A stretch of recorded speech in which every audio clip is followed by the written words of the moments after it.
WordPress.com versus WordPress.org. What is the difference? I've had a lot of beginners ask me, Faith, what is the difference between the two? I'm confused. I want to build my website, but I don't know which one to use.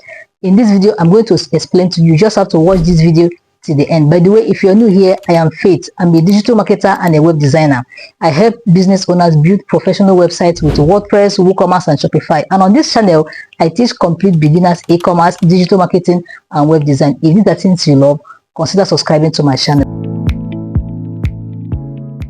So WordPress is simply a content management system, especially .org. So I just have to be specific here.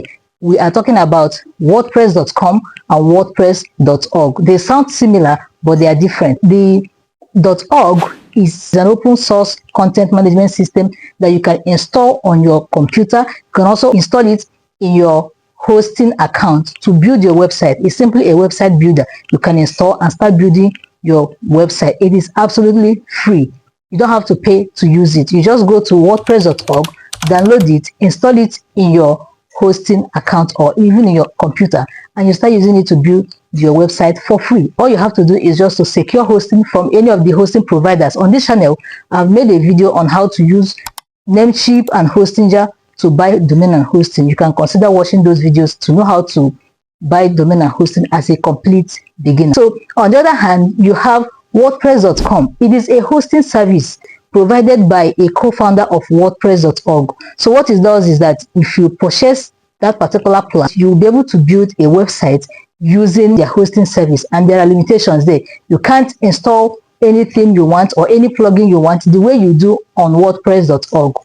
I don't know if this is clear. If you go for WordPress.com, you are buying a hosting service. You are limited to whatever they give you, whatever theme they provide for you, that is what you're going to use. And they have 3 pricing plans. On their free account, you won't be able to use any plugin of your choice. You are just going to use whatever they provide for you.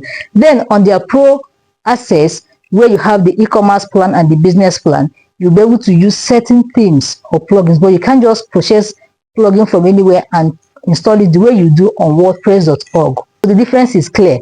One is a software which is free. One is a hosting service which is paid. So for you to use WordPress.org, you just have to purchase your domain and hosting from anywhere you want. You can purchase from Hostinger that sells a domain for 1 month, at least for $3 per month. You can also secure from Namecheap that sells at a cheaper rate.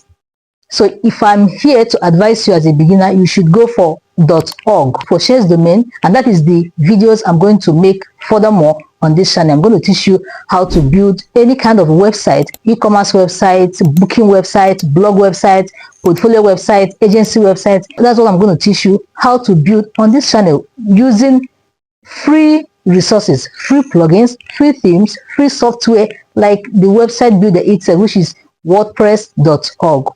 So as a complete beginner, you don't have any business with .com unless you want them to manage your hosting and manage your entire website, which is limited. You can't use plugin of your choice. You can't use themes of your choice. I don't know if this helps you, but if it does, consider subscribing to my channel. See you in my next video.